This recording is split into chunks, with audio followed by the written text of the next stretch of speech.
Alright, in this video I'm going to talk about the top 3 government policy changes or systemic changes that we need in order to modernize humanity and accelerate humanity forward. Basically, they are universal basic income, land value tax, and delegative or liquid democracy. I'm going to timestamp the video, and I wrote an article on this, so check that out. So first I'm going to get into universal basic income. So the reason I've been shouting about this for like 10 plus years is the single simplest policy that we can implement that would have the most enormous impact on society. It would end poverty, end wage slavery, and give people the free time to spend their time however they want. So people would be happier. It would move society up from survival mode, where everybody's just trying to figure out how to make a profit, and then so they can pay for food and housing, and then all that, and then save for retirement, and then die. So move people up from survival into self-actualization, so that people can instead just think, what do I want to do with my time? Instead of having to spend 36% of my waking hours or of my total time just devoted to wage cucking, I can decide, I want to work on this community service or this charity, or researching this thing, or starting a new business, or helping my neighbors, or whatever it is you want to do. Even if you just want to goof off, great. I mean, shouldn't technology enable people to enjoy life more? And all we need is like a small minority of people to come up with like the innovations and breakthroughs that end up just completely revolutionizing society. And so universal basic income, it would just enormously positively impact society. It would also enable people to be more politically active, because right now you have a problem in politics where the interests of the wealthy are disproportionately represented. Most congressmen, I think 60% of congressmen in the US are millionaires. You kind of need to be rich in order to campaign and get elected in the first place. And then once you get elected, you spend like most of your time in office fundraising. And then most of these politicians, they become career politicians. And so like they've been in office for like 40 plus years, and they're voting on like labor laws, and they haven't had a real job in like 40 plus years. And then naturally, when you have representative electives, then they're corruptible because they're human, and so they get bought out by lobbyists from the oil industry and all this other stuff. And so a lot of problems with that.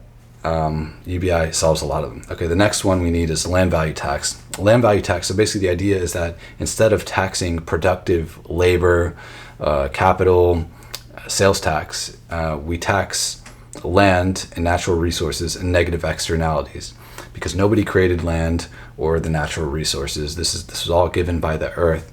And so when they extract all of the value from it, that's unearned income. And so if we have to raise taxes somehow, the best way to do it is through unearned income. And economists agree that land value tax is the most efficient tax. It has zero deadweight loss. And so it's a mystery why we're not already using it. I mean, Henry George came up with this like over 100 years ago.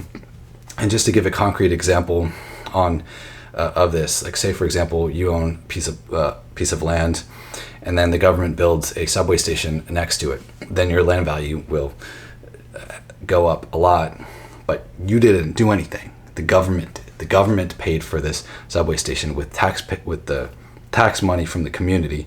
Yet this private landowner is reaping value from that, and so land value tax will tax that unearned income. And then the idea is that the people get to decide how that money is distributed, citizens' dividend. And so, land value tax is better tax. So the next one is liquid or delegative democracy. The basic idea of this is that it gives you the freedom to decide whether you want to vote directly on the issue or delegate your votes to somebody else. And there's no country that does this, but this is the purest and best form of democracy. There is no better form of democracy. I mean, if somebody knows a better form of democracy, please tell me in the comments, because this literally gives you complete control over your government and your votes. And until now, it wasn't possible because it just wasn't really feasible to do direct democracy at scale. And keep in mind, like the US Constitution was written over 200 years ago when people were running around on horseback. So it just wasn't feasible to do direct democracy at scale. But now with modern technology like the internet, computers, and then cryptography like zero knowledge proofs, you can actually do anonymous voting. And you can do delegative democracy now. And in fact, DAOs, or decentralized autonomous organizations on the blockchain, they do their governance through delegative democracy. So the technology is already possible now. And so obviously it would give people true freedom and better representation. And once we have this, once we fix this system like this, then it just dramatically like enables us to just be so much more efficient when it comes to policy making and governance. And it would just be revolutionary in terms of moving humanity forward. So the way I see this playing out is, first we're going to get universal basic income. This is basically a prerequisite to everything else, because changing the Constitution, obviously that is very ambitious and difficult to do, and it's not going to happen unless the people are really pressuring governments to do that. And that's never going to happen if most of the population, if they're wage cucking, if they're too busy wage slaving. And so again, trying to figure out how to make a profit to make ends meet and survive, if that's what most people are focusing their time on, they're definitely not going to get the political pressure and energy and momentum needed in order to overchange a 200-plus-year-old constitution in order to modernize the government and make democracy more efficient and more free for people.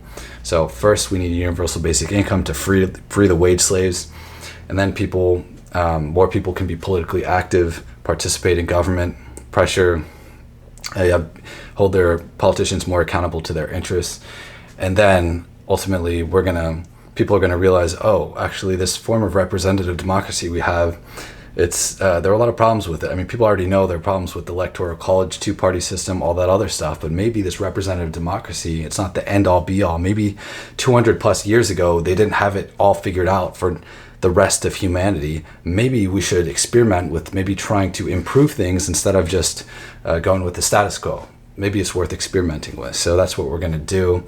And then we're going to find out, oh, wow, like, this this delegative democracy is so much better because I actually have freedom to vote on issues now instead of just having to vote for somebody else every 4 years and blah, blah, blah.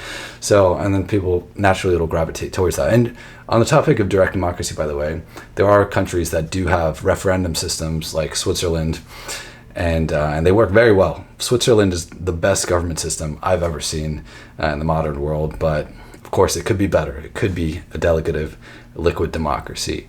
And we need to do that. Why don't we have that now? Again, we need universal basic income first so that people aren't so consumed with wage slavery and so that they're free to think of these more bigger picture systemic improvements.